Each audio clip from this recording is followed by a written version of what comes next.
And we need to remember that when we're in a crisis, it is like a volcano erupting. I've been near Kilauea volcano when suddenly it erupted, and I knew that if I fell into that red hot lava, I would be gone in a second.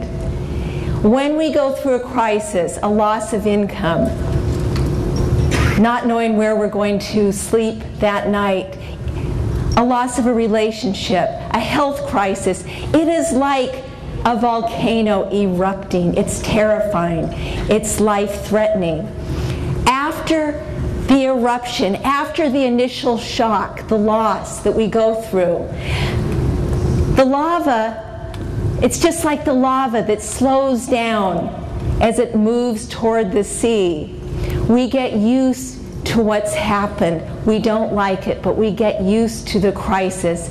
And then the lava becomes hard and cold and dry and lifeless, where nothing is growing. And this is where people get stuck. I have a friend, once we've asked what's good about this, it's as if we've planted seeds underneath the lava, and they begin to sprout and grow, and pretty soon we have these beautiful islands that are known as paradise throughout the world. Pretty soon we have a wonderful life. We need to always say, what's good about this? What's good about this? And move our focus to what we want. And every day have gratitude for what we have. Write down what you're grateful for. Do you ever meet somebody and you like them right away? Yes. Well, sometimes you meet somebody and you don't. That's because you have different personality types. And I'm going to teach you right now. Now, usually I have workshops and I work in organizations and we have more time with this. But I'm going to teach you a few skills today that will help you in your work, help you open those gates so that your work and your life is easier. There's a system called geometric psychology, where everybody is one of 5 personality types. The cube, the triangle, the rectangle, the circle, and the squiggle. I want you to think about what personality you are. The cube people are those very detailed, logical, practical people. They're the ones who get the reports done. They want to do the job themselves. How do you approach that person to get along with them? They want facts and figures, details. Then there's the triangle people. They're the ones who say, get the job done. They're ambitious, they're decisive, get to the point.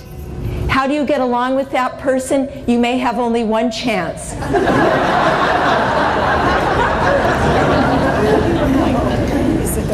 You have to be prepared. And you must maintain your emotional control. So you don't walk into a triangle's office and start crying. They don't like that. You must be logical. You must always be prepared to lose and allow the triangle to be right. You know somebody like that. That's your boss, huh? Your husband. Rectangle people are like cubes. They're very organized, but they want to grow and they want to change. They're stretching. They want to get out of that box. They're courageous. They're inquisitive. They're in a constant state of transition. And they need new projects. And then we have the circle people. These are the people persons. They genuinely care about other people. That's their biggest concern. My guess is there's a lot of circles in here. Right? They create empathy. They want everybody to be happy. The way you get along with this circle is show how your proposal is going to help other people. Get an early yes, because circles can change their minds. Always avoid emotional confrontations. And finally, we have squiggle people. They have great ideas. They're dramatic. They're intuitive. They might not show up, when you want them to, but they have great ideas. Do not ask squiggles to submit a report on time. You give that to the cube, right? Cubes and the triangles get along very well. The circles and squiggles get along well. But the cubes and squiggles cannot stand each other. You need to know that so you know what to do. The cubes look at the squiggles and go, how can they live that way? They are so disorganized.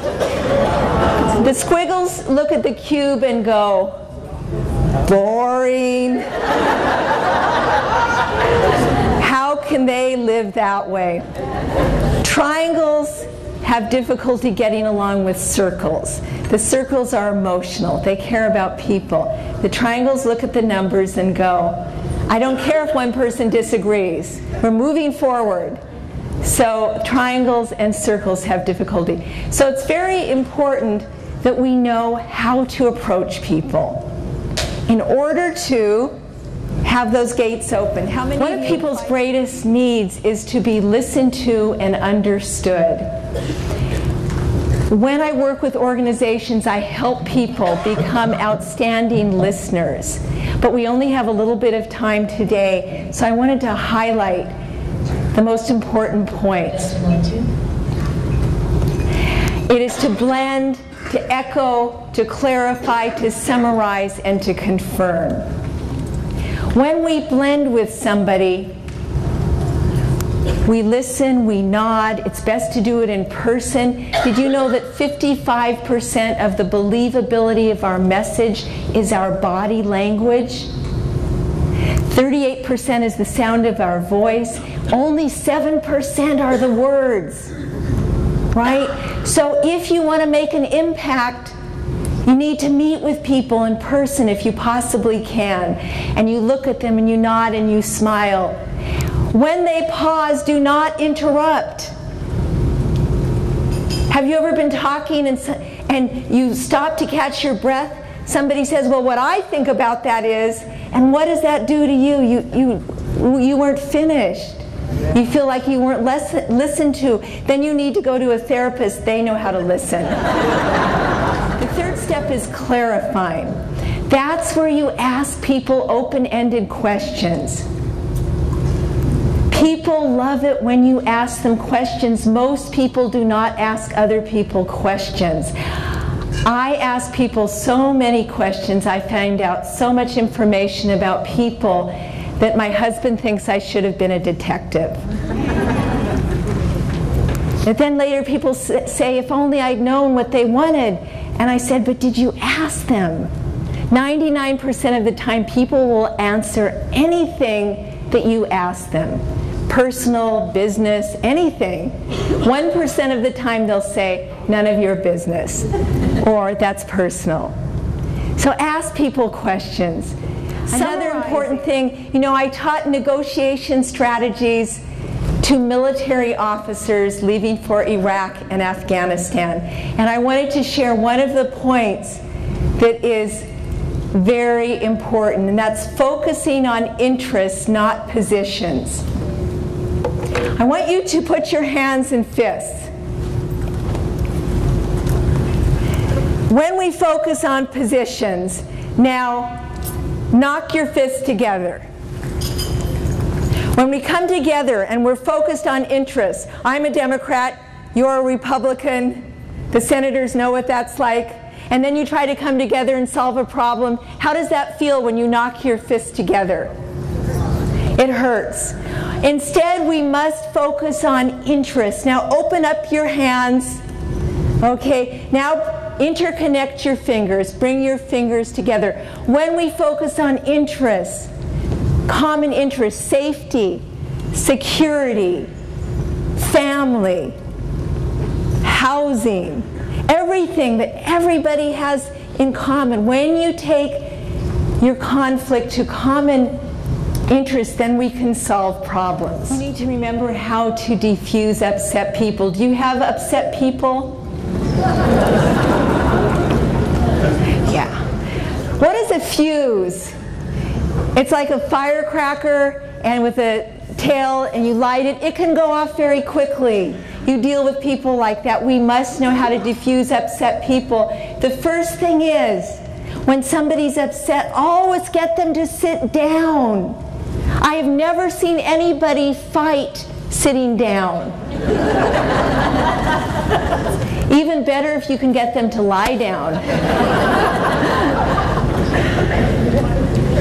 Get them to relax, get them to sit down. Then there are simple words we can use, and these are worth memorizing. What do we do when we agree with somebody? Or when we think they might be right, or even when they're wrong? Let's look at these simple words. If you agree with somebody, just say, I agree with you. That will calm them down. I understand how you feel. You're absolutely right. Sometimes, I'm not upset very often, but once in a while if I'm upset, my husband will say, I agree with you. And I say, that's not fair, you attended my seminar.